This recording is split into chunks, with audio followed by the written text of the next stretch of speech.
Hello बच्चों, welcome to my channel quantum chemistry by Sonia Gupta. और मैं सोनिया गुप्ता, आपके केमिस्ट्री टीचर। लास्ट लेक्चर में हमने पढ़ा था किस तरीके से बॉन्ड फ्यूजन होकर के आपके हेट्रोलिटिक या होमोलिटिक फ्यूजन से इंटरमीडिएट फॉर्म होते हैं। आज हम उन्हीं इंटरमीडिएट्स को स्टडी करेंगे, लेकिन उससे पहले स्क्रीन पर आपके लिए कुछ क्वेश्चंस, फटाफट से स्क्रीन पॉज कीजिए और क्वेश्चन सॉल्व करके मेरे आंसर के साथ फिर मैच कीजिए। हाँ जी, यहाँ पर हमने सबसे पहले क्वेश्चन में है आपको मोस्ट स्टेबल एल्कीन बनानी है। मोस्ट स्टेबल एल्कीन बनानी है और यहाँ पर हमने स्टेबिलिटी ऑफ एल्कीन किया था हाइपर कंजुगेशन से, यानी number of alpha directly proportional to number of alpha hydrogen, number of alpha hydrogen. तो यहाँ पर आपको नंबर ऑफ अल्फ़ा हाइड्रोजन जो है वो देखने हैं। तो चलिए हम देखते हैं अल्फ़ा हाइड्रोजन।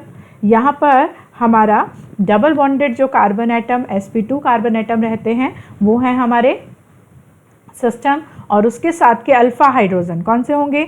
ये रहा अल्फ़ा कार्बन, ये रहा अल्फ़ा कार्बन, इसके पास 2 हाइड्रोजन, इसके पास 2। तो टोटल कितने अल्फ़ा हाइड्रोजन हो गए? 4 अल्फ़ा हाइड्रोजन। ठीक है जी। इसी तरीके से अगर हम यहाँ पे लेते हैं तो हमारा सिस्टम ये है, और अल्फ़ा का कार्बन कौन कौन से हो गए? This one, this and this. ठीक है जी। तो यहाँ पर अल्फ़ा हाइड्रोजन, तो फिर यहाँ पर हमारे कितने हो गए? 2, हर एक पर 2 रहेंगे, तो यहाँ पर कितने आ जाएंगे? 8 अल्फ़ा हाइड्रोजन। क्लियर है? नेक्स्ट में हमारे पास ये रही आपके सिस्टम, और यहाँ पर अल्फ़ा हाइड्रोजन यानी 2 अल्फ़ा हाइड्रोजन, अल्फ़ा कार्बन, लेकिन इस पे सिर्फ एक ही हाइड्रोजन मिलेगा। ठीक है जी। तो यानी कि टोटल कितने अल्फ़ा हाइड्रोजन हो गए? 3 अल्फ़ा हाइड्रोजन।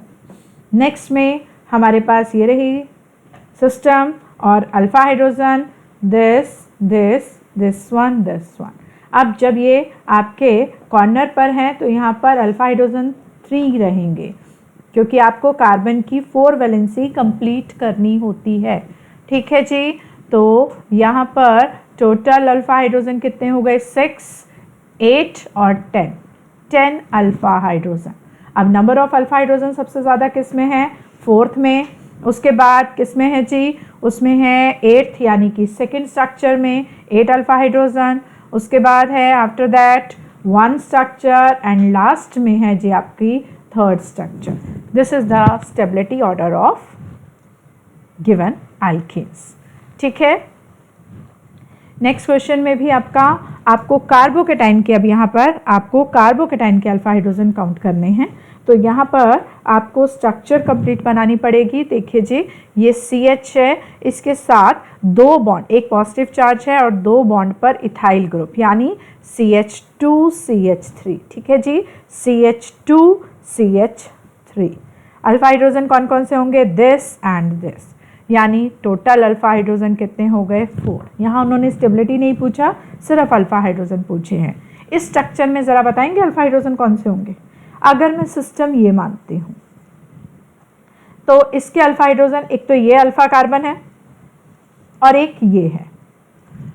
लेकिन याद करो हमने क्या कहा था कि जो हमने अल्फ़ा हाइड्रोजन काउंट करने हैं वो sp3 कार्बन के होने चाहिए, sp2 या sp के नहीं होने चाहिए। और मैंने उस लेक्चर में रीज़न भी लास्ट लेक्चर में किया था और इसका रीज़न भी बताया था। ठीक है जी। तो यहाँ पर आपको इसमें डिस्क्रिप्शन बॉक्स में मैं लास्ट लेक्चर का लिंक डाल दूँगी, तो आप वो वहाँ से स्टडी कर सकते हो, जिसमें आप अल्फ़ा हाइड्रोजन काउंट करने सीख सकते हो। तो ये 3 और 4 नहीं होगा, ओनली 3 अल्फ़ा हाइड्रोजन। क्लियर है जी? नाउ नेक्स्ट, यहाँ पर आपको एल्कीन में बताना है कौन maximum number of hyper conjugated form करेगा। अगेन जिसमें अल्फ़ा हाइड्रोजन होंगे, मतलब वही देखिए हाइपर कंजुगेशन के मैंने तीनों टाइप के क्वेश्चन रखे हैं।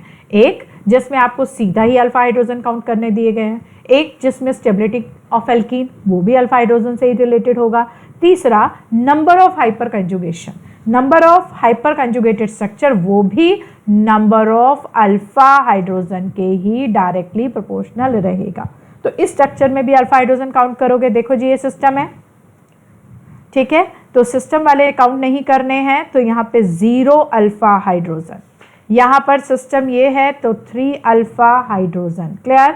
यहाँ पे सिस्टम ये है तो इसके सिर्फ 2 अल्फा हाइड्रोजन, यहाँ पर सिस्टम ये है तो ओनली 1 अल्फा हाइड्रोजन। तो maximum number of hyper conjugated star forms किसकी बनेगी? जिसमें नंबर ऑफ अल्फा हाइड्रोजन ज़्यादा रहेगा, यानी कि स्ट्रक्चर नंबर 2। क्लियर है? Now last, intermediate form during heterolytic cleavage of propane. अगर आपने प्रोपेन बनाया, लो जी मैंने यहाँ पे प्रोपेन बना दिया, इस प्रोपेन की आपको हिट्रोलिटिक क्लीवेज करनी है। अब अगर आपको हिट्रोलिटिक क्लीवेज करनी है तो यानी कि एक कार्बन ऐसा होगा जो दोनों इलेक्ट्रॉन ले जाएगा और एक कार्बन ऐसा होगा जो एक ही इलेक्ट्रॉन लेकर जाएगा, जो 0 इलेक्ट्रॉन लेकर जाएगा। यहाँ पर मैं दोनों चीज़ें सिखा रही हूँ आपको। अगर होमो होती तो बॉन्ड 50-50 टूटता, अब वो बॉन्ड 50-50 यहाँ से भी टूटे यहाँ से भी टूटे, एक ही बात है, तो मैंने यहाँ से तोड़ दिया, एक इलेक्ट्रॉन उधर, तो यहाँ पर बना, एक बनेगा इथाइल फ्री रेडिकल और दूसरा बनेगा मिथाइल फ्री रेडिकल। लेकिन अगर हिट्रोलिटिक क्लीवेज होती तो क्लीवेज जो रहती, अब मैं इसको ग्रीन पेन से कर रही हूँ कि सपोज दोनों इलेक्ट्रॉन मिथाइल ले जाए, अगर दोनों इलेक्ट्रॉन मिथाइल ले जाए तो मिथाइल के ऊपर आएगा एनायन, कार्बे एनायन, मिथाइल कार्बे एनायन, और क्योंकि इथाइल ग्रुप के इलेक्ट्रॉन चले गए हैं तो वो बनेगा कार्बोकेटायन। अपोजिट भी तो हो सकता था कि इथाइल दोनों इलेक्ट्रॉन ले जाए, तो आपका ऐसा पॉसिबिलिटी भी बन सकती थी जिसमें इथाइल बना है कार्बन आयन और मिथाइल बना है कार्बोकेटायन। ठीक है, अब यहाँ पर डिफरेंस क्या है, किसको हम स्टेबल मानेंगे?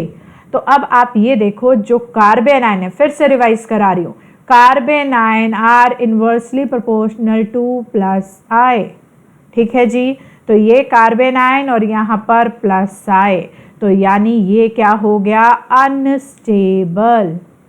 ठीक है, और carbocation is directly proportional to donation, तो यहाँ पर है प्लस आई की डोनेशन, तो ये क्या हो गया, स्टेबल फॉर्म। यानी बॉन्ड टूटने के दो ऑप्शंस हैं, हम उसी ऑप्शन को तो सेलेक्ट करेंगे ना जिस पे स्टेबिलिटी आ रही है। तो फर्स्ट केस में हमारे जो इंटरमीडिएट बन रहे हैं वो स्टेबल बन रहे हैं, तो बॉन्ड फिजन भी आपकी फर्स्ट फॉर्म में हो गया, यानी हिट्रोलिटिक क्लीवेज के साथ मुझे मिलेगा ethyl carbocation and methyl carbon ion, ना कि methyl carbocation and ethyl carbon ion is a wrong option. और अगर होमोलिटिक होता तो इथाइल एंड मिथाइल दोनों ही क्या बनते, फ्री रेडिकल। क्लियर है? चलिए अब हम स्टार्ट करते हैं हमारे रिएक्शन इंटरमीडिएट। वैसे तो रिएक्शन इंटरमीडिएट के बारे में बहुत कुछ हम पहले से ही पढ़ चुके हैं, बट बस अब उसको कंपाइल करना है हमें, अदरवाइज इंफॉर्मेशन ऑलमोस्ट सारी हमारे पास आ चुकी है। तो रिएक्शन इंटरमीडिएट में सबसे पहला रिएक्शन इंटरमीडिएट है जी फ्री रेडिकल। अब जो फ्री रेडिकल अभी पढ़ा था, फॉर्म ड्यूरिंग, कब बनते हैं, फॉर्म ड्यूरिंग होमोलिटिक क्लीवेज, यानी कि किसी भी बॉन्ड की अगर होमोलिटिक क्लीवेज होती है तभी ये फॉर्म बनेंगे, तभी ये फ्री रेडिकल फॉर्म होंगे। तो ये क्या होगा, ड्यूरिंग हिट्रोलिटिक क्लीवेज। डन। अब उसके बाद यहाँ पर जब आपका कोई भी फ्री रेडिकल, चलिए हम फिर से वही वाला फ्री रेडिकल बना लेते हैं, हम ब्रेक करते हैं प्रोपेन, इथेन को कर लेते हैं, इथेन को ब्रेक किया 50-50, यानी कि बिना लड़ाई झगड़े के एक एक इलेक्ट्रॉन दोनों ने अलग अलग रख लिया, ना मिथाइल वाले कार्बन ने, दोनों ने ही कोई लड़ाई नहीं की और एक एक इलेक्ट्रॉन रख लिया। अब दोनों ने एक एक इलेक्ट्रॉन रखा, यानी दोनों ने अपना अपना इलेक्ट्रॉन रख लिया। जब शेयरिंग के टाइम आया था तो दोनों ने एक एक इलेक्ट्रॉन दिया था, वो शेयर हो गया था। अब दोनों ने अपना अपना इलेक्ट्रॉन रख लिया, यानी कि नो चार्ज। पॉजिटिव चार्ज तब होता जब इलेक्ट्रॉन उसका चला जाता, नेगेटिव होता जब दूसरे का पास आ जाता। तो इन्होंने तो अपना अपना रखा है, तो नो चार्ज। अगर नो चार्ज है तो इट मीन्स ये क्या है, इलेक्ट्रिकली न्यूट्रल। ठीक है जी, अनपेयर्ड इलेक्ट्रॉन है। अनपेयर्ड इलेक्ट्रॉन को हमेशा जल्दी लगी होगी कि जल्दी से मैं अपने आप को पेयर अप कर लूँ, तो इसका मतलब that is highly reactive and short lived. मतलब ये जो आपके फ्री रेडिकल हैं इनकी लाइफ बहुत शॉर्ट होती है, जैसे ही फॉर्म हुए जल्दी से उनको जो भी पहले ऑप्शन मिलती है फटाफट उसके साथ क्या करते हैं, ये पेयर अप कर लेते हैं। तो इसका मतलब ये एक तो शॉर्ट लिव्ड है, अनस्टेबल है हाईली, और दूसरा पैरामैग्नेटिक हैं, क्योंकि अनपेयर्ड इलेक्ट्रॉन है तो अनपेयर्ड इलेक्ट्रॉन से पैरामैग्नेटिज्म आएगा। ठीक है जी। हाइब्रिडाइजेशन, बेटा कितने सिग्मा बॉन्ड बनाए हुए हैं, CH3 डॉट, यानी कि सिग्मा बॉन्ड 3 है, तो H यानी हाइब्रिडाइजेशन, H मतलब hybridisation, that is 3sp2 hybridisation. और अगर sp2 हाइब्रिडाइजेशन है तो स्ट्रक्चर कैसे रहेगी, sp2 मतलब प्लेनर, sp2 मतलब प्लेनर, ये लो जी इसके ये 3H, ठीक है। और जो अनहाइब्रिडाइज्ड ऑर्बिटल है, एक अनहाइब्रिडाइज्ड p ऑर्बिटल में बचा होगा एक अनपेयर्ड इलेक्ट्रॉन। ठीक है, तो यानी कि यहाँ पर अनपेयर्ड इलेक्ट्रॉन आ गया, तो ये क्या हो गया, पैरामैग्नेटिक नेचर।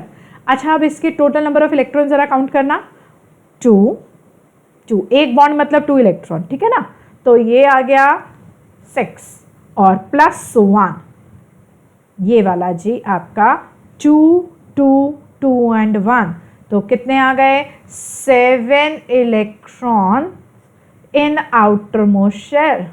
बताइए क्या इसकी ऑक्टेट कंप्लीट है, अगर ऑक्टेट इनकम्प्लीट है तो हम इसको क्या मानेंगे, इलेक्ट्रॉन डेफिशिएंट। याद कीजिए इलेक्ट्रॉन डेफिशिएंट को कैसे स्टेबलाइज किया जाता है, यस, वाया डोनेशन। तो यानी कि इसको भी हम स्टेबलाइज करेंगे वाया डोनेशन। ठीक है, इसको हम डोनेशन के थ्रू ही स्टेबलाइज करेंगे। डन है जी। उसके बाद प्लेनर है, फ्री इलेक्ट्रॉन यानी कि कहाँ पर प्रेजेंट है, sp2 प्लेनर है और फ्री इलेक्ट्रॉन कहाँ पर प्रेजेंट है, अनहाइब्रिडाइज्ड ऑर्बिटल में। अनहाइब्रिडाइज्ड ऑर्बिटल में ये क्या पड़ा हुआ है, फ्री इलेक्ट्रॉन। अब क्योंकि ये इलेक्ट्रॉन डेफिशिएंट है तो ये एज अ इलेक्ट्रोफाइल काम करेगा या nucleophile, yes, as a electrophile. Electron deficient है so act as a electrophile. अभी अभी मैंने बोला आपको कि जो हमारे फ्री रेडिकल्स होते हैं वो शॉर्ट लिव्ड होते हैं। अगर शॉर्ट लिव्ड हैं तो हमें कैसे डिटेक्ट हो गए कि हमारी रिएक्शन में फ्री इलेक्ट्रॉन, फ्री रेडिकल बने हैं या नहीं, तो ये डिटेक्ट किए जाते हैं ESR, इलेक्ट्रॉन स्पिन रेजोनेंस। क्योंकि जो पेयर्ड इलेक्ट्रॉन है, जैसे ये है, अगर ये क्लॉक है, ये एंटी क्लॉक, पेयर अप हो गया, 0, नेट 0 हो गई spin, clock anti clock, spin 0, clock anti clock 0। लेकिन ये जो अनपेयर्ड इलेक्ट्रॉन हैं इसकी स्पिन बैलेंस नहीं होती है और इसी स्पिन को ESR सिस्टम डिटेक्ट कर लेता है। तो अगर हमारे रिएक्शन मिक्सचर में ड्यूरिंग रिएक्शन हमें ESR से सिग्नल मिलता है कि वहाँ पर आपके कोई अनबैलेंस स्पिन है, तो वहाँ से हमें पता चल जाता है कि reaction is proceeding via free radical. Clear है? ठीक है जी, ये सारी इन्फॉर्मेशन समझ में आ गई, तो ये आप एक बार जल्दी से इसको नोट कर लीजिए, फिर हम आगे चलते हैं।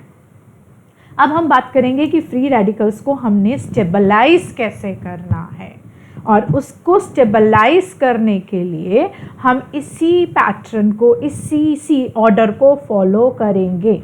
ठीक है, सबसे पहले जब हमें फ्री रेडिकल हमें जिस भी कार्बन पर प्रेजेंट है, हम उसकी हाइब्रिडाइजेशन चेक करेंगे।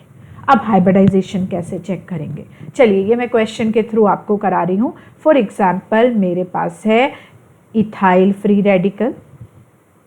ठीक है जी, इसके नाम भी आपको याद रखने हैं।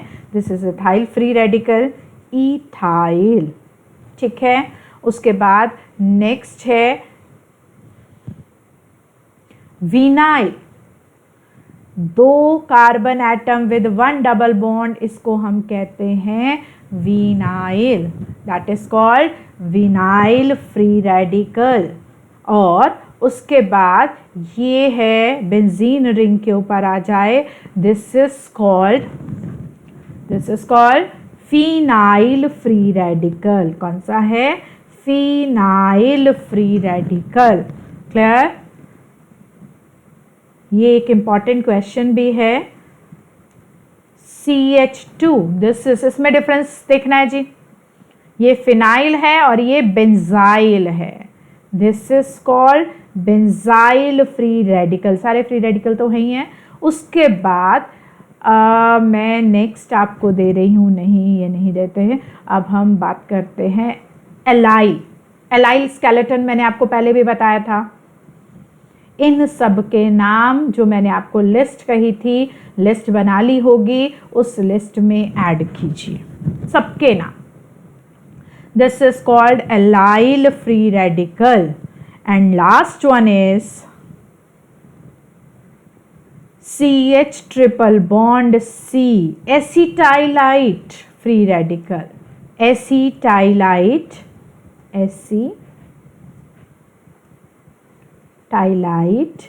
Free radical.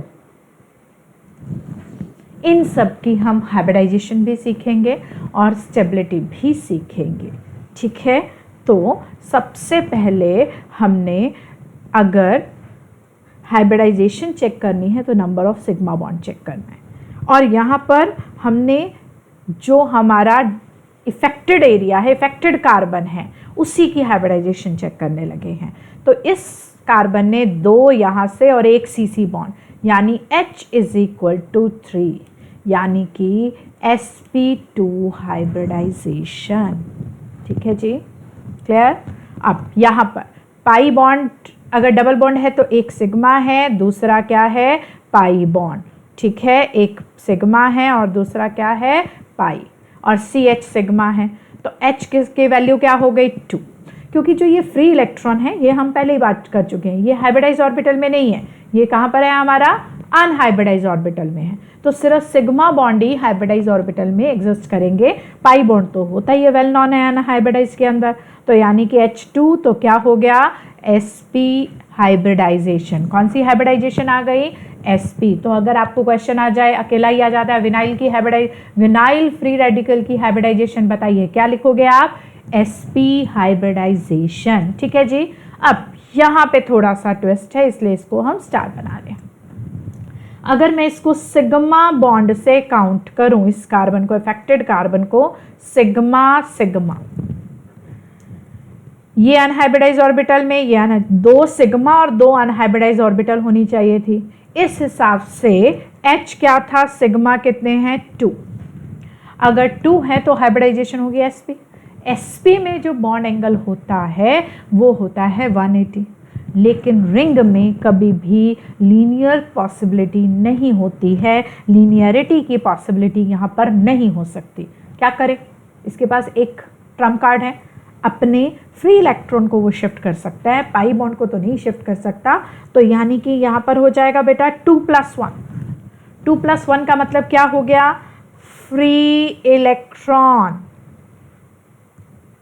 Is shifted to hybridize, is present in, यानी उसको भी हाइब्रिडाइजेशन में डाल देगा, is present in hybridized orbital. Free electron is present in hybridized orbital. तो हाइब्रिडाइजेशन क्या हो गई बेटा? sp2। ठीक है जी, हाइब्रिडाइजेशन क्या हो गई? sp2। क्लियर है? नेक्स्ट यहाँ पर देखिए बेंजाइल में तो कोई दिक्कत ही नहीं है, 2 और 2 ये और 1 ये, तो H = कुछ ऐड नहीं करना, जस्ट 3 से फ्री क्या आ जाएगा ये? यानी sp2 हाइब्रिडाइजेशन। ठीक है जी, क्लियर है? अब यहाँ पर फ्री इलेक्ट्रॉन यहाँ पर प्रेजेंट है, 2 और 1 3, वहाँ सिग्मा 3 आ जाएंगे और हाइब्रिडाइजेशन आ जाएगी sp2। डन। अब इसमें भी यहाँ पर भी प्रॉब्लम आएगी, यहाँ पे सिग्मा सिर्फ 1 है। अकेला इंटरमिक्स, हाइब्रिडाइजेशन इंटरमिक्स होती है, इंटरमिक्स के लिए कम से कम 2 तो चाहिए ना, एक अकेला किससे इंटरमिक्स करेगा। तो यहाँ पर भी H क्या करना पड़ेगा, 1+1, यानी इसको फिर से फ्री इलेक्ट्रॉन कहाँ चला गया, हाइब्रिडाइज्ड। अगर मैं पूछूं किस किस केस में फ्री इलेक्ट्रॉन हाइब्रिडाइज ऑर्बिटल में गया है, फिनाइल में और एसिटाइलाइट में, तो यहाँ पर क्या हो गया, sp हाइब्रिडाइजेशन। क्लियर है। तो ये एक इम्पॉर्टेंट पार्ट हो गया कि आपको ये बताना है हाइब्रिडाइजेशन ऑफ इंटरमीडिएट। डन। अब आ जाइए, अगर मुझे इन्हीं का स्टेबिलिटी ऑर्डर जानना है, स्टेबिलिटी ऑर्डर जानना है, 1 मिनट के लिए होल्ड पे रखते हैं इस क्वेश्चन को, क्योंकि ज़रा हम स्टेबिलिटी ऑर्डर का ऑर्डर तो जान लें पहले कि किस ऑर्डर में चलना है हमको, ठीक है। तो 2 मिनट के लिए हम इस क्वेश्चन को होल्ड पर रखते हैं, हम वापस आते हैं इस क्वेश्चन की तरफ, पहले हम बाकी फैक्टर्स भी स्टडी कर लें। जैसे आपने हाइब्रिडाइजेशन चेक कर ली है, उसके बाद नेक्स्ट काम होगा रेजोनेंस देखना। आपने देखना है कि किस किस ऑप्शंस में रेजोनेंस है, क्योंकि रेजोनेंस सबसे डोमिनेटिंग इफेक्ट रहता है। और रेजोनेंस का कौन सा पार्ट स्टेबलाइज करेगा भाई, क्योंकि ये क्या है, डेफिशिएंट, और डेफिशिएंट अब तक तो याद हो गया होगा, स्टेबलाइज्ड बाय डोनेशन, यानी +R। ठीक है जी।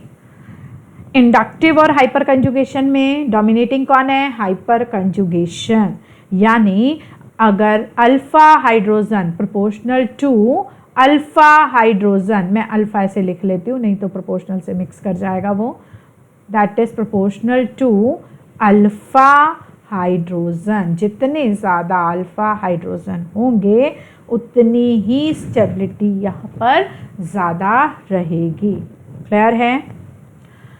नेक्स्ट है जी इंडक्टिव इफेक्ट, इसी ऑर्डर में चलना है। अगर रेजोनेंस मिले तो आपने उनको आगे रखना है, हाइपर कंजुगेशन मिले तो नेक्स्ट नंबर पे रखना है, इंडक्टिव इफेक्ट को आपने उससे भी नेक्स्ट नंबर पर रखना है।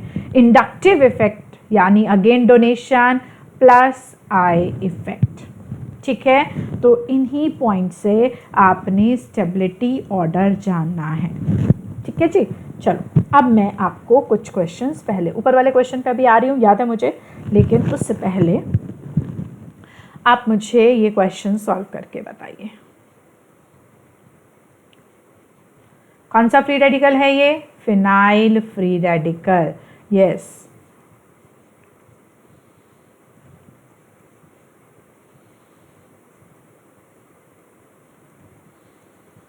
पहले आप इस पार्ट को सॉल्व करिए।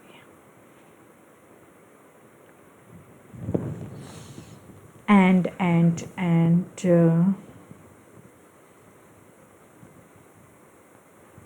चलो इनको सॉल्व करते हैं।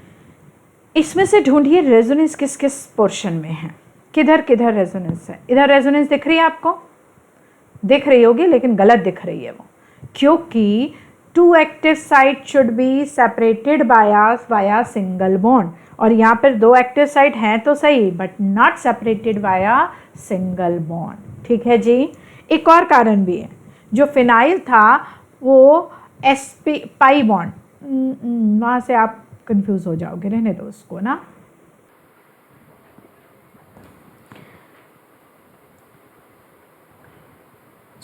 इस हिसाब से हमें यहाँ पर दिख रहा है कि यहाँ पर नो कंजुगेशन नो रेजोनेंस। अगर रेजोनेंस नहीं है तो हाइपर कंजुगेशन देखते हैं। हाइपर कंजुगेशन यहाँ पर हो नहीं सकती क्योंकि sp2 हाइब्रिडाइज्ड है। तो फिर इंडक्टिव इफेक्ट, इंडक्टिव इफेक्ट से देखें तो यहाँ पर दोनों तरफ sp2 कार्बन एटम है, और sp2 carbon atom more electronegative होने की वजह से दोनों तरफ -I इफेक्ट है। ठीक है जी।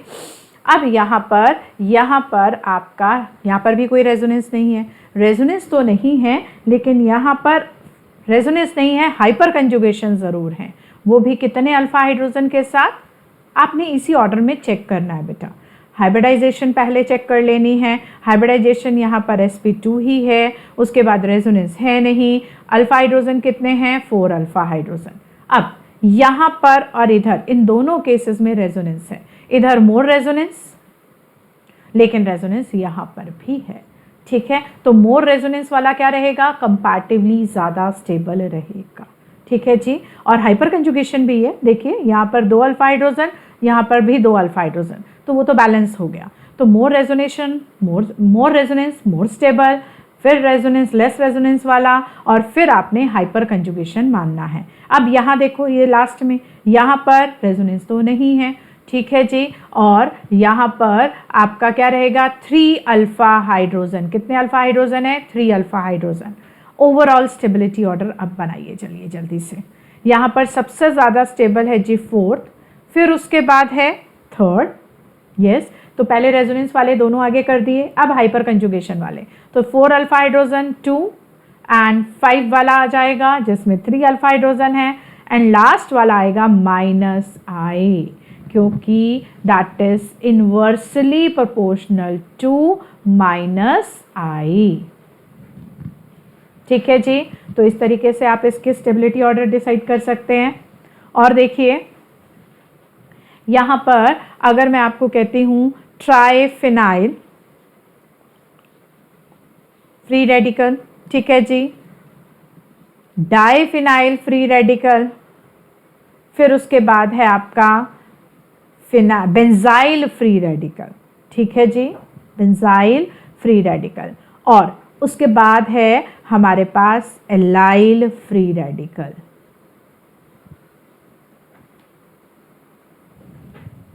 अब इनमें स्टेबिलिटी ऑर्डर बताइए।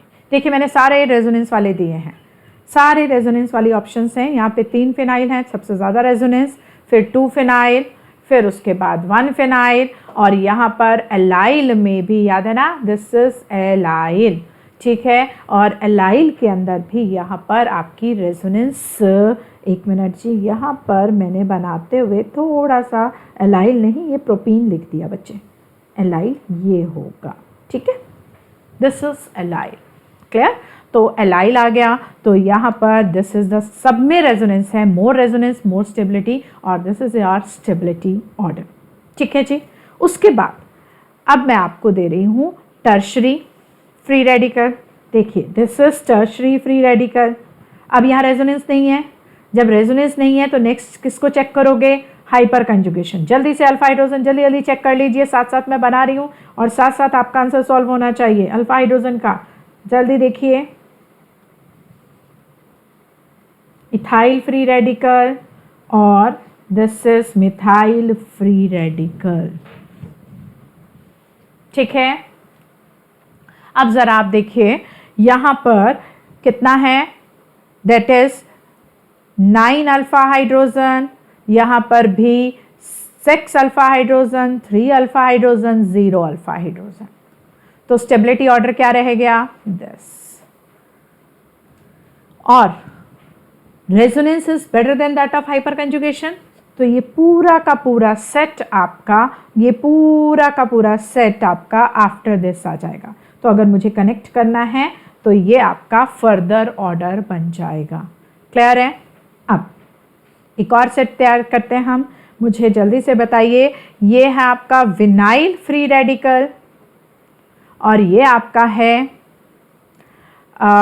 फिनाइल फ्री रेडिकल, और ये आपका है एसिटाइलाइड फ्री रेडिकल। आपने इसकी हाइब्रिडाइजेशन तो चेक कर ही ली थी। अब यहाँ पर देखिए जी, हाइब्रिडाइजेशन तो आप ऑलरेडी चेक कर चुके थे। यहाँ पे देखो, जैसे जितने ज़्यादा पाई बॉन्ड्स होते हैं ना बेटा अफेक्टेड कार्बन एटम के, तो उतना ज़्यादा एस करेक्टर आने की वजह से वो उतना इलेक्ट्रोनेगेटिव हो जाता है। आप ऐसे भी सोच सकते हैं, नहीं सोचना है तब भी सिंपल तरीके से भी कर लोगे। देखिए डबल, और यानी कि एक ही कार्बन पर दो ऐसे भी सोच सकते हो, एक ही कार्बन पर 2 एक्टिव साइट है, तो ये तो हाईली अनस्टेबल है, ठीक है। और हाईली अनस्टेबल है, और साथ में जो साथ में अटैच है वो -I है, इसके दोनों तरफ -I है, हमने पहले ही पढ़ लिया है ना। तो मोर -I लेस स्टेबल, और ये वाला सबसे ज़्यादा अनस्टेबल होगा क्योंकि यहाँ पर 2 पाई बॉन्ड है, और 2 पाई बॉन्ड की वजह से ये वाला कार्बन मोर इलेक्ट्रोनेगेटिव है। मैं जो आपको कहना चाह रही थी वो ये है कि जो एटम जितना ज़्यादा इलेक्ट्रोनेगेटिव होता है उसको इलेक्ट्रॉन की चाह उतनी ज़्यादा होती है, और जितनी ज़्यादा चाह है फिर भी डेफिशिएंसी आ जाए तो वो उतना ही अनस्टेबल भी हो जाता है। तो यही कारण है कि ये आपका विनाइल, फिर फिनाइल और फिर एसिटाइलाइट, ये हमारा कंप्लीट ऑर्डर आ गया। ये पूरा एक लाइन में आपका कंप्लीट ऑर्डर आ जाएगा, ठीक है जी। और इस कंप्लीट ऑर्डर के साथ साथ हमने जो ऊपर क्वेश्चन बनाया था वो भी इसी के अंदर कवर हो गया है। सारे पोर्शन हमारे इस एक ऑर्डर के अंदर आ गए हैं, ठीक है जी। तो ये ऑर्डर रट्टा मारने की ज़रूरत नहीं है, समझ कर करना है। पहले रेजोनेंस का पार्ट, फिर हाइपर कंजुगेशन का पार्ट, और हाइब्रिडाइजेशन की वजह से, क्योंकि ये बिल्कुल पीछे चला गया, तो ये हाइब्रिडाइजेशन की वजह से, ये नहीं कि हाइब्रिडाइजेशन बाद में चेक करनी है, पहले ही चेक करके इनको पीछे कर दिया हमने, ठीक है जी। क्लियर है। अब यहाँ पर आगे चलते हैं हम। Carbocation, carbocation. अब कार्बोकेटायन क्या होंगे? कार्बोकेटायंस जो हैं they are formed during heterolytic fission. Heterolytic fission मतलब फॉर एग्जांपल हमने लिया CH3Cl का बॉन्ड। अब अगर इसकी हिट्रोलिटिक क्लीवेज है तो ऑब्वियस है इलेक्ट्रॉन ले जाने का सबसे पहला हक किसका आता है? मोर इलेक्ट्रोनेगेटिव एटम पे। तो यहाँ पे बनेगा Cl नेगेटिव, क्या फॉर्म होगा? Cl negative plus CH3 positive, Cl negative plus CH3 positive, ठीक है जी। तो यहाँ पर ये आपका क्या बन गया है? हिट्रोलिटिक क्लीवेज से यहाँ पर कार्बोकेटायन फॉर्म हो गया है। अब इस कार्बोकेटायन के जो फॉर्म हुए कितने बॉन्ड्स हैं बेटा? 3 बॉन्ड हैं, यानी कि यहाँ पर आपके नंबर ऑफ इलेक्ट्रॉन कितने हैं? 6 electron in its outermost shell. और अगर 6 electron in its outermost shell है यानी इलेक्ट्रॉन डेफिशिएंट, यानी इलेक्ट्रॉन डेफिशिएंट। आ रही है बात समझ? Formed by heterolytic cleavage, done. 6 electron in outermost shell, done. Electron deficient है तो इलेक्ट्रोफाइल का role play, sorry it is not electrolyte, it is electrophile, electrophile. तो एक्ट एज एन इलेक्ट्रोफाइल। अब यहाँ पर अनपेयर्ड कुछ नहीं है, 6 सारे के सारे पेयर्ड हैं, तो दैट्स वाई डायमैग्नेटिक। और अभी भी क्या है? sp2 hybridised. अगर ये sp2 हाइब्रिडाइज्ड है, बॉन्ड कैसे बनेगा? लाइक दैट, C बीच में आ गया, 3 बॉन्ड हो गए, यहाँ पर तीनों H हैं तो ये मिथाइल फ्री रेडिकल बन गया। और यहाँ पर आपके पास अनहाइब्रिडाइज्ड ऑर्बिटल यहाँ पर वेकेंट पड़ी हुई है। फ्री रेडिकल में अनहाइब्रिडाइज्ड ऑर्बिटल जो थी वो आपकी क्या थी? अनपेयर्ड इलेक्ट्रॉन रख रही थी, यहाँ पर वेकेंट है, पर है दोनों इलेक्ट्रॉन डेफिशिएंट, ठीक है। इस वजह से स्टेबिलिटी ऑर्डर भी सेम ऑर्डर फॉलो करेगी, ठीक है। प्लेनर है, ऑब्वियस है प्लेनर है। और वन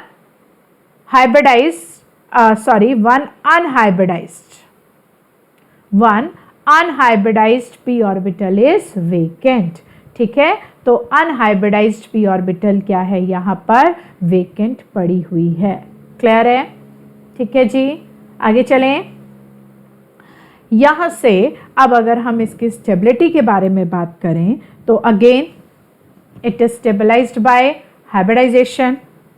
चलिए हाइब्रिडाइजेशन से जल्दी से क्वेश्चन को आंसर करेंगे, हाइब्रिडाइजेशन निकालना बताएंगे मुझे। देखो मेरे पास है acetylide carbocation, vinyl carbocation, phenyl carbocation, ठीक है, क्लियर है। और साथ में है इथाइल कार्बोकेटायन। चल इनको सबको चेक करते हैं। इसमें हाइब्रिडाइजेशन क्या है? इथाइल के नंबर ऑफ सिग्मा बॉन्ड कितने हैं? H इज इक्वल टू 3, 2 + 1 ये हो गए 3 मतलब sp2 हाइब्रिडाइज्ड। यहाँ पर जैसे हमने पहले पढ़ा था, याद है 2 है लेकिन H इज इक्वल टू 2 + 1, यानी यहाँ पर क्योंकि लीनियर नहीं हो सकता ना, तो अगेन यहाँ पर हम क्या कहेंगे? वेकेंट ऑर्बिटल कौन सी है? Vacant orbital is hybridized. Otherwise तो अनहाइब्रिडाइज होनी चाहिए थी, यहाँ पर हाइब्रिडाइज्ड हो जाएगी, तो इसी वजह से ये भी sp2 हो जाएगा। क्लियर है? और यहाँ पे 1 and 1 2 है, यहाँ पर इसमें हाइब्रिडाइजेशन क्या है बेटा? sp। और इधर क्या है? ये भी आपका H is equal to 1 plus 1, यानी फिर से वेकेंट ऑर्बिटल यहाँ पर आपकी हाइब्रिडाइज्ड हो गई है। अगर मुझे स्टेबिलिटी ऑर्डर जानना है तो ट्रिपल बॉन्ड वाला लीस्ट स्टेबल, फिर डबल बॉन्ड वाले 2 हैं, है ना, लेकिन उसमें इसमें एक तरफ से माइनस आई है और इसमें 2 तरफ से माइनस आई है। ये थोड़ा सा जब 2-3 बार रिवाइज करोगे तभी ये पॉइंट्स याद होंगे आपको। ठीक है, तो इसका मतलब अगर मैं 2 and 3 कहती हूँ तो यहाँ पर मैंने ऑर्डर, एक मिनट ये लो, 1 वाला सबसे लीस्ट स्टेबल, 2 and 3 में से 3 लेस स्टेबल है, 2 बेटर है, और इथाइल तो बेटर होगा ही होगा क्योंकि यहाँ पे प्लस आई है, उधर माइनस आई था, यहाँ पर प्लस आई है, तो 4 1 इज बेस्ट पॉसिबल ऑप्शन। ठीक है, तो ये हाइब्रिडाइजेशन बेसिस पर भी हम सॉल्व कर सकते हैं, यानी नंबर ऑफ पाई बॉन्ड से, क्योंकि हाइब्रिडाइजेशन में तो हमने 2 जगह तो +1 कर दिया, तो एग्जैक्ट हाइब्रिडाइजेशन से नहीं पता चला, हमें कैसे पता चला? हमने नंबर ऑफ पाई बॉन्ड के थ्रू फाइंड आउट कर लिया।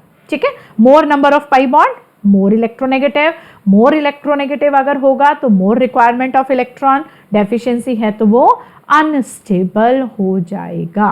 डन है जी। उसके बाद आ जाइए रेजोनेंस, ऑब्वियस है, deficiency stabilized by plus R effect, deficiency stabilized by plus R effect. अगर मैं इसमें ऑप्शन डालूं आपको, चलिए मैंने आपको वैसे तो इसका कुछ क्वेश्चन तो हमने सॉल्व भी किए थे, ये लीजिए मैं कुछ ऑप्शन दे रही हूँ आपको, ये है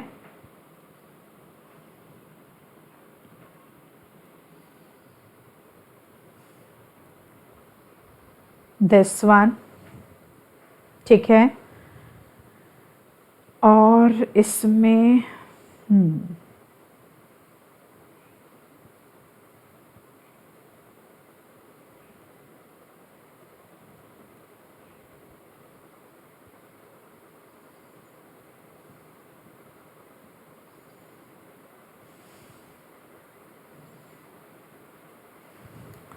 चलिए करते करते सारी ऑप्शंस मिला के गुड क्वेश्चन फ्रेम हो गया आपके लिए।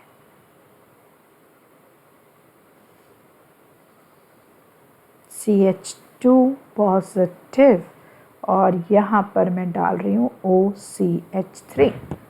सबसे पहले तो रेजोनेंस ढूंढिए मैं, ठीक है। हाइब्रिडाइजेशन बेसिस अगर मैं कहूँ तो ये लीस्ट चला जाएगा क्योंकि ये हमारा नंबर ऑफ पाई बॉन्ड ज़्यादा रहते हैं, रेजोनेंस ने, इसी में रेजोनेंस भी नहीं है, पाई बॉन्ड भी ज़्यादा है, तो 3 वाला पीछे चला गया। बाकी सब में रेजोनेंस है। अब बाकी सब में रेजोनेंस है तो हम क्या कहेंगे, इधर है -R, मिथाइल रेजोनेंस तो है नहीं, रेजोनेंस नहीं है तो यहाँ पर है हाइपर कंजुगेशन, रेजोनेंस से कम है लेकिन हाइपर कंजुगेशन भी स्टेबल कॉज करेगा। और यहाँ पर हम अब तक तो याद हो गए होंगे, दैट इज +R, और यहाँ पर नो इफेक्ट, मतलब रेजोनेंस है लेकिन वो बैलेंस्ड रेजोनेंस है। ठीक है जी। तो अब सबसे अनस्टेबल तो माइनस वाला रहेगा, तो 4th को कर दिया पीछे। ठीक है, और उसके बाद दोनों ही हाइपर कंजुगेशन भी डोनेशन है और रेजोनेंस भी डोनेशन है, दोनों डोनेशन है ना, हाइपर कंजुगेशन भी डोनेशन है और ये भी, तो ये तो आगे आएंगे, तो इट मीन्स हमारा सेकेंड आ जाएगा। अब इन दोनों में से हम किसको पहले लेंगे, हाइपर कंजुगेशन लेस स्टेबलाइजेशन है 5th नंबर और +R ज़्यादा स्टेबलाइजेशन है। क्लियर है जी, क्वेश्चन समझ में आ गया? ठीक है, ये इंपॉर्टेंट क्वेश्चन है, सारे क्वेश्चन सारे इफेक्ट्स को कंपाइल करके दिया गया है।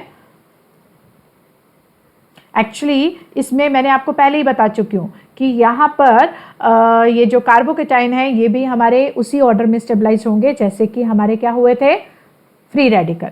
तो फ्री रेडिकल वही था, पहले हाइब्रिडाइजेशन चेक करना है, फिर रेजोनेंस, फिर hyper conjugation. Hyper conjugation is number of alpha hydrogen, number of directly proportional to number of alpha hydrogen. ठीक है,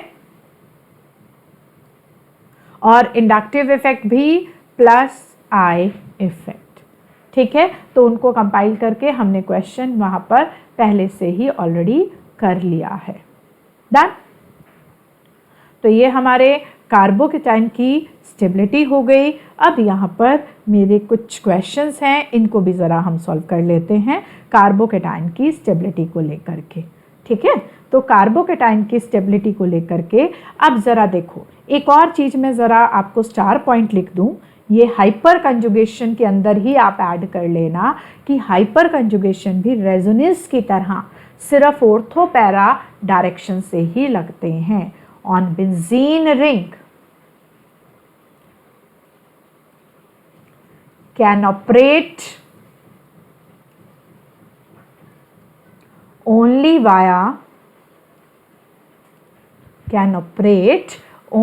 via ortho and para position, not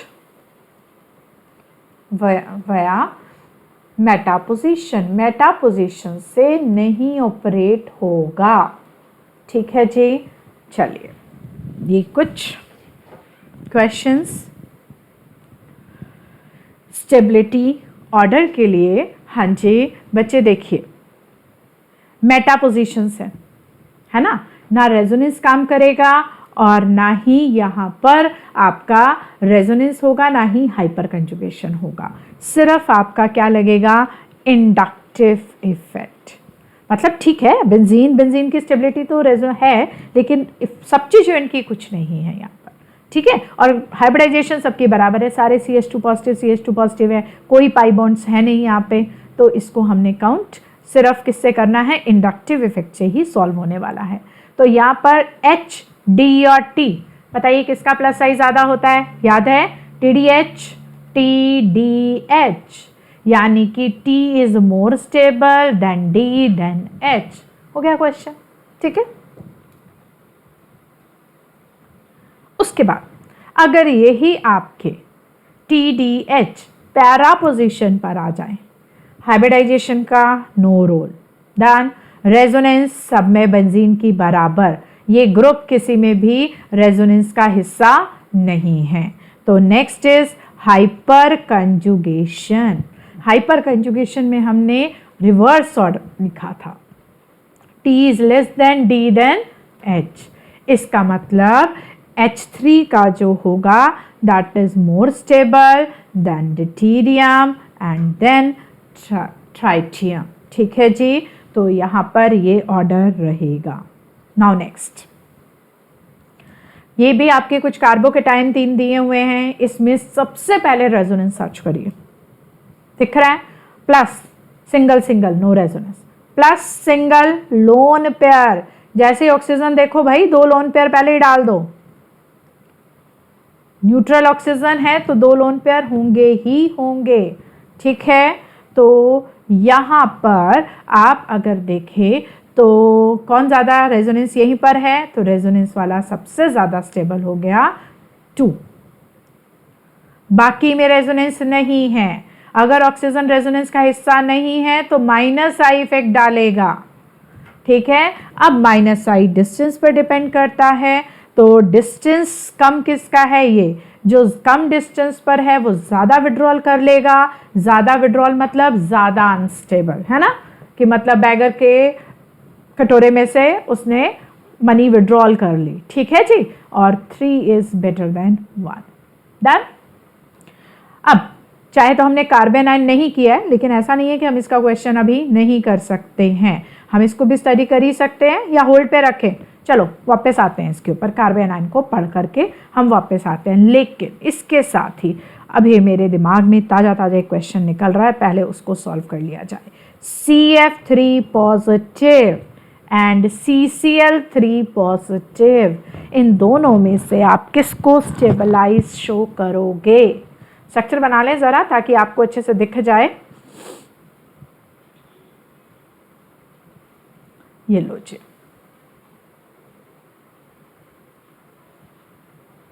बताइए जी, दिख रहा है रेजोनेंस है। ये रेजोनेंस, इस रेजोनेंस का जब साथ में इलेक्ट्रॉन होता है ना, इस रेजोनेंस का एक नाम और होता है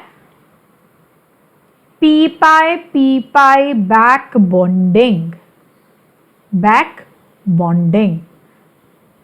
पी टू पी सीधा सीधा लोन पेयर शिफ्ट किए गए हैं।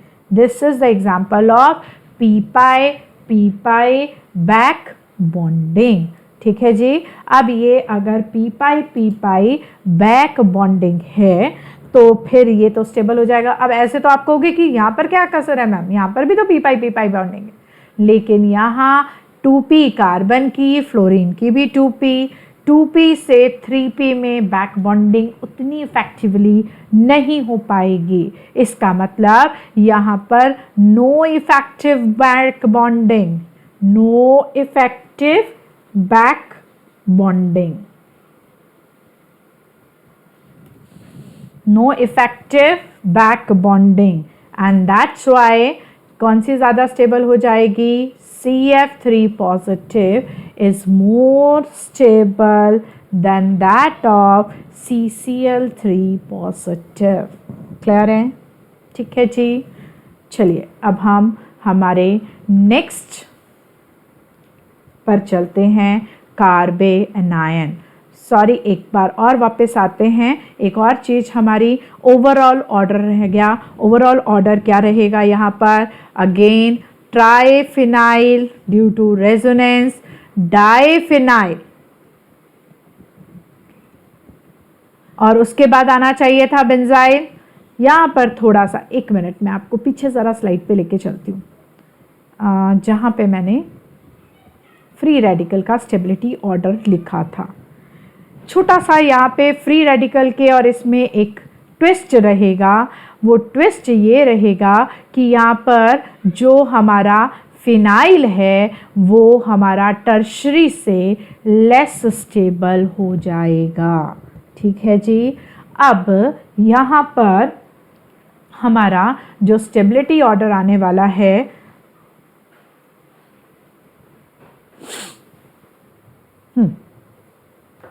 यानी कि टर्शरी जो रहेगा that is better than that of benzyl. ठीक है, tertiary is better than that of benzyl, और उसके बाद आपका आएगा phenyl free radical, benzyl free radical. ठीक है, उसके बाद आएगा सेकेंडरी। अब एलाइल यहाँ पर आ जाएगा, थोड़ा सा ट्विस्ट है जी। स्पाइस है केमिस्ट्री का। ठीक है, और उसके बाद आपका आएगा primary, then methyl, free radical नहीं है, सॉरी, ये carbocation. I am sorry, they are not free radical, these are carbocation. ठीक है,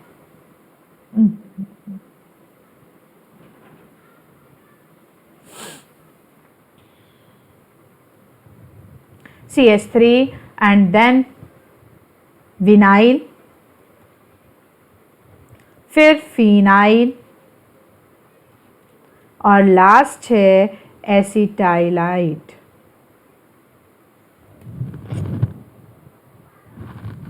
ठीक है जी, तो ये हमारा हो गया ऑर्डर। अच्छा, एक छोटा सा पॉइंट मैं आपको बताती हूँ कि यहाँ पर छोटा सा एक पॉइंट हम कह सकते हैं कि ये भाई टर्शरी और बेंजाइल में से बेंजाइल को हमने आगे क्यों रख दिया? उसका कारण ये है कि यहाँ पर एक्चुअली टर्शरी के अंदर स्टेरिक हिंड्रेंस है, बहुत बल्कि ग्रुप है। तो ये बल्कि ग्रुप, अगर ये सोचो sp2 हाइब्रिडाइज है अभी, तो अगर इसने अपने आप को डिक्लेयर कर दिया कि आई एम तो अनस्टेबल, तो इसके ऊपर रिएजेंट आएगा अटैक करने के लिए और एक नया ग्रुप जुड़ जाएगा। उस नए ग्रुप को रखने की जगह इसके पास ज़्यादा नहीं है ड्यू टू स्टेरिक हिंड्रेंस। ये कहेगा कि मैं खुश हूँ जी जिस भी कंडीशन में हूँ, तो I am more stable then that of benzyl free radical. तो ये सोचकर भी इस तरीके से भी इसको लर्न रख सकते हैं। ठीक है जी, तो ओवरऑल ऑर्डर आपने ये तैयार कर लिया। उसके बाद नेक्स्ट हमारा आता है कार्बे एनायन। कार्बे एनायन, कार्बे एनायन भी इलेक्ट्रोलिटिक क्लीवेज से जाएगा।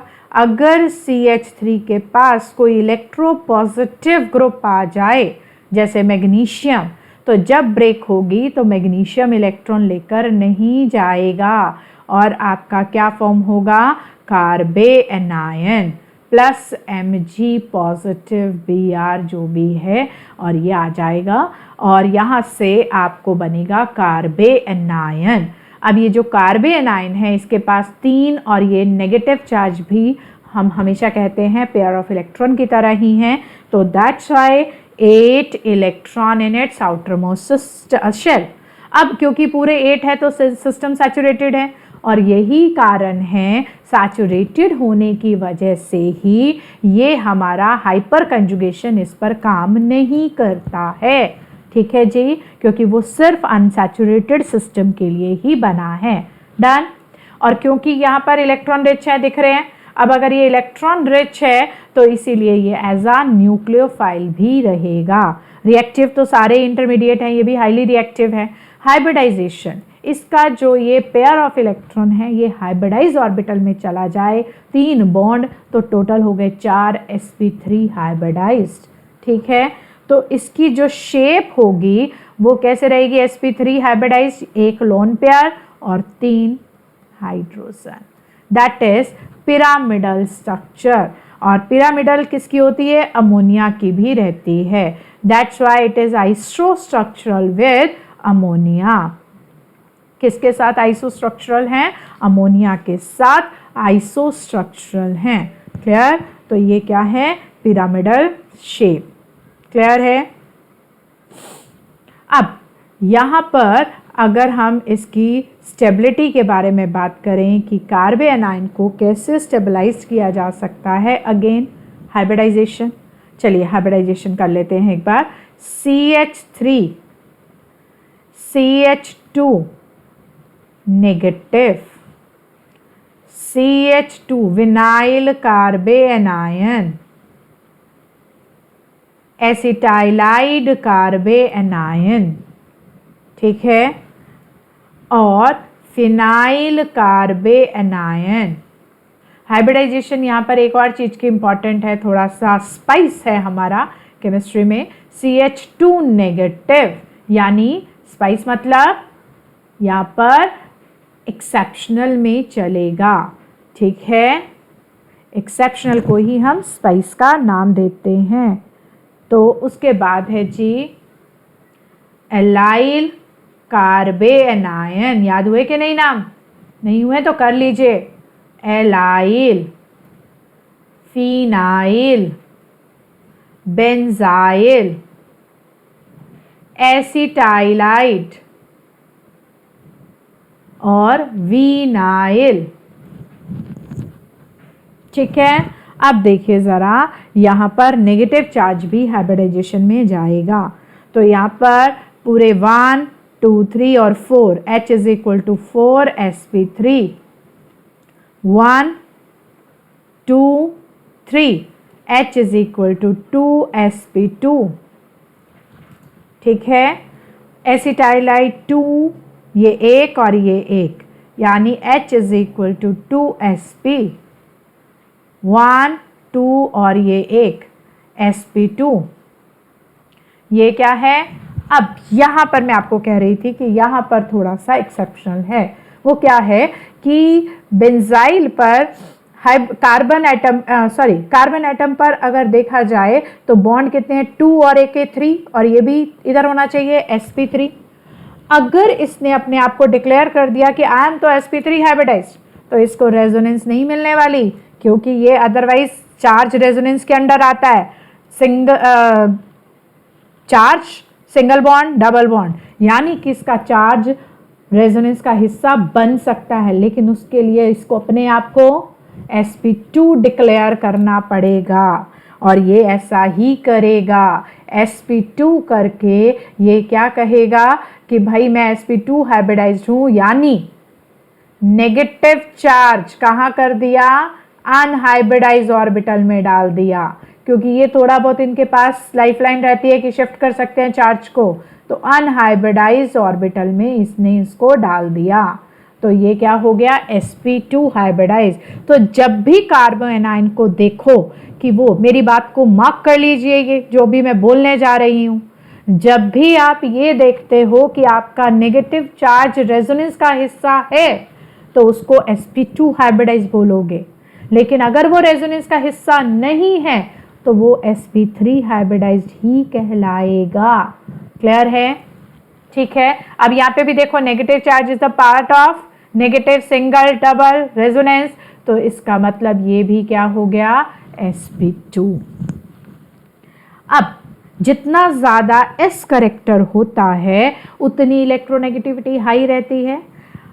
जहाँ डेफिशिएंसी थी वहाँ हाई इलेक्ट्रोनेगेटिविटी खतरनाक थी, लेकिन यहाँ पर डायरेक्टली प्रोपोर्शनल टू इलेक्ट्रोनेगेटिविटी है, क्योंकि अगर एटम इलेक्ट्रोनेगेटिव होगा तो वो नेगेटिव चार्ज को होल्ड कर लेगा, और अगर नेगेटिव चार्ज होल्ड हो जाएगा तो वो स्टेबलाइज हो जाएगा।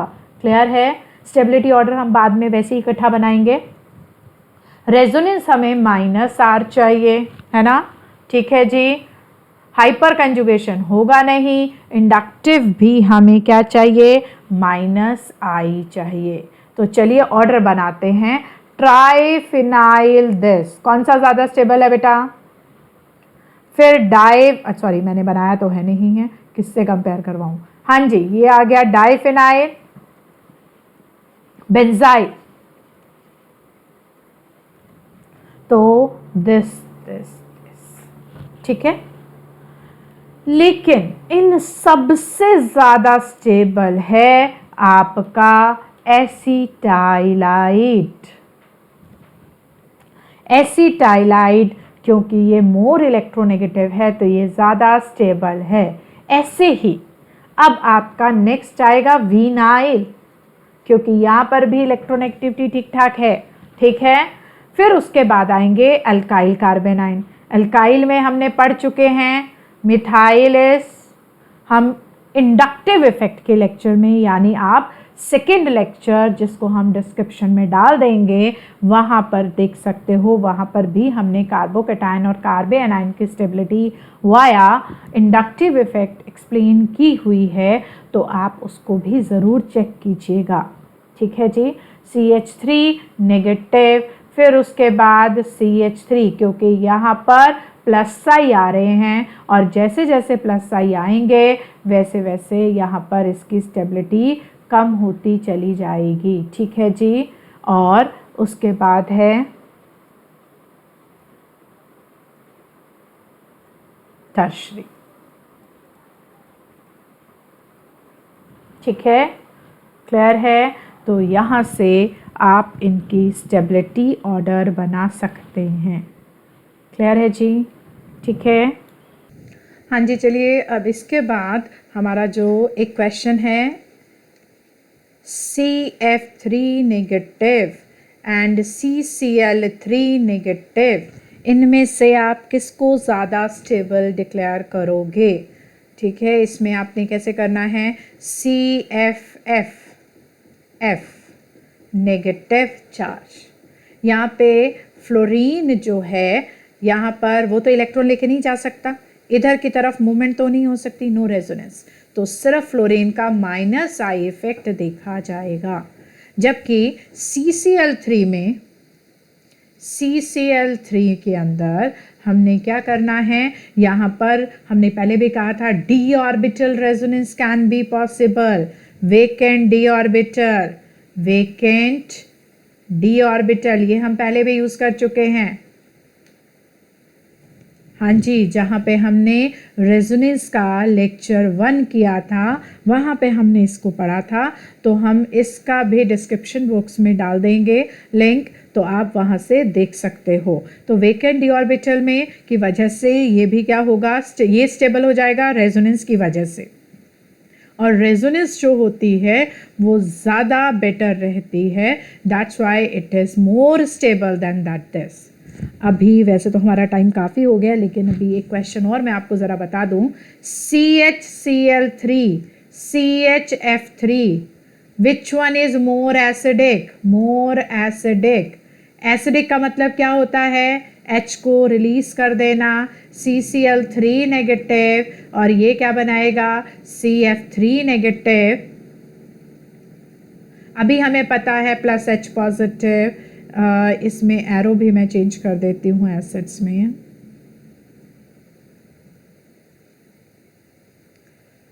ठीक है, प्लस H पॉजिटिव। अभी हमने पढ़ा दिस इज मोर स्टेबल, अगर मोर स्टेबल है तो यही फॉर्म होगा, that means it is more acidic.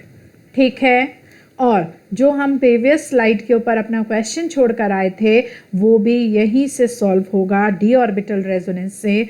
देखिए जी, यहाँ पर ये देखो, यहाँ पर है रेजोनेंस, कौन से वाली, D orbital, D orbital resonance है यहाँ पर। ठीक है, तो यहाँ पर ये स्टेबल हो जाएगा, और यहाँ पर रेजोनेंस तो है नहीं, तो यहाँ पर ये यहाँ से जा नहीं सकता है, लेकिन यहाँ पे माइनस आई इफेक्ट है, और यहाँ पर भी माइनस आई है, तो डिस्टेंस के according that is better minus I होगा, नो रेजोनेंस। एक मिनट में यहाँ पे नो रेजोनेंस लिख देती हूँ कट की बजाय, there is no resonance. That's why this is the stability order. Correct है जी, ठीक है, तो ये आपका क्वेश्चन यहाँ से सॉल्व हो जाएगा। अब उसके बाद हमारे दो छोटे छोटे टॉपिक्स बचे हुए हैं, दैट इज कार्बेन, इसको भी यहीं पर वाइंड अप कर देते हैं। कार्बीन्स, कार्बीन्स आर बाय रेडिकल, जैसे एक बॉन्ड टूटा था तो एक फ्री रेडिकल बना था, अगर यहाँ पे दो बॉन्ड ब्रेक हो जाएं तो बाय रेडिकल, बाय रेडिकल जैसे कि CH2 दिस, CCl2 दिस, कितने इलेक्ट्रॉन है आउटर मोस्ट में, देखो जरा, 2 बॉन्ड्स हैं और ये दो, 6 electron in outermost shell. देखने में तो लग रहा है कि लोन पेयर है, बच्चे इसको पता है क्या कह देते हैं कि एक्ट एज अ न्यूक्लियोफाइल, नहीं, जो इलेक्ट्रॉन डेफिशिएंट है वो न्यूक्लियोफाइल का काम नहीं कर सकता, तो ये यानी कि एक्ट एज एन इलेक्ट्रोफाइल, या फिर लुईस एसिड भी कह सकते हैं, इलेक्ट्रोफाइल लुईस एसिड है ये। ठीक है जी, तो ये एज अ इलेक्ट्रोफाइल काम कर सकता है, और लुईस एसिड है ये, डन। और ये जो है हाईली, कहाँ तो एक बॉन्ड ब्रेक हो जाए तभी अनस्टेबल हो जाते हैं, इसके तो बेचारे के दो बॉन्ड ब्रेक हो गए हैं, तो ये क्या है, अनस्टेबल। अगर मैं इसकी हाइब्रिडाइजेशन करूं तो मेरे पास इसकी दो ऑप्शंस हैं, एक ट्रिपलेट स्टेट और दूसरी है सिंगलेट स्टेट। हमारे पास इसकी दो ऑप्शन है, सिंगलेट एंड ट्रिपलेट स्टेट। अब देखो, अगर ट्रिपलेट के अंदर अगर सपोज उसने sp हाइब्रिडाइजेशन ले लिया, तो sp हाइब्रिडाइजेशन मतलब लीनियर हो गया, ठीक है जी, और दो अनहाइब्रिडाइज्ड ऑर्बिटल ले ली, क्योंकि 4 में से 2 हाइब्रिडाइज्ड हैं तो 2 अनहाइब्रिडाइज्ड होंगी, एक डायरेक्शन में, दूसरी उसके परपेंडिकुलर चली गई, और दोनों के पास होगा एक इलेक्ट्रॉन। अब ये दो इलेक्ट्रॉन अलग अलग ऑर्बिटल में चले जाते हैं तो वो ट्रिपलेट स्टेट हो जाती है। क्यों ट्रिपलेट स्टेट हो जाती है, इसका नाम ट्रिपलेट क्यों पड़ा, क्योंकि यहाँ पर 2 इलेक्ट्रॉन हैं और दोनों की या तो प्लस हाफ होगी या दोनों की माइनस हाफ स्पिन होगी, क्योंकि अपोजिट तो है नहीं, तो मैंने दोनों की प्लस हाफ ली, टोटल स्पिन कितनी हो गई, 1। स्पिन मल्टीप्लिसिटी होगी 2s + 1, 2 into 1 + 1, तो टोटल स्पिन मल्टीप्लिसिटी कितनी आ गई, this is the formula for spin multiplicity, spin multiplicity, तो वो कितना आ जाएगा, दैट इज 3। ठीक है, अगर सिंगलेट स्टेट, सिंगलेट इसीलिए इसको ट्रिपलेट कहते हैं क्योंकि स्पिन मल्टीप्लिसिटी 3 है इसकी, अगर ये कहीं sp2 हाइब्रिडाइज्ड हो जाए तो फिर इसमें इसको 3 प्लेनर शेप देनी पड़ेगी, 120 का एंगल, दो तरफ तो H आ गए और तीसरी ऑर्बिटल में ये पूरा का पूरा जो पेयर ऑफ इलेक्ट्रॉन है वो एक साथ आ गया। तो यहाँ पर स्पिन कितनी हो जाएगी? 0। स्पिन मल्टीप्लिसिटी का फॉर्मूले से आ जाएगा 1। That's why it is called singlet state. ठीक है, तो यहाँ पर star point is that triplet state is more stable, क्योंकि अनपेयर्ड इलेक्ट्रॉन एक साथ होंगे तो लड़ाई ज़्यादा करेंगे, तो ये अलग अलग ऑर्बिटल में है तो बेटर स्टेबल है। Is more stable for what? For CH2। तो ये CH2 biradical, biradical में this is also called carbene. ठीक है जी, तो ये आपका ज़्यादा स्टेबल रहेगा। ठीक है, इसी तरीके से एक है नाइट्रीन। नाइट्रीन के अंदर यहाँ पर भी एक लोन पेयर होना चाहिए था, 2 बॉन्ड टूट गए, तो ये हो गया again 6 electron in outermost shell. ठीक है जी, तो ये हमारा टॉपिक कंप्लीट होता है। Thank you very much. चलिए इसको अब हम आइसोमर का टॉपिक नेक्स्ट स्लॉट से शुरू करेंगे। Thank you.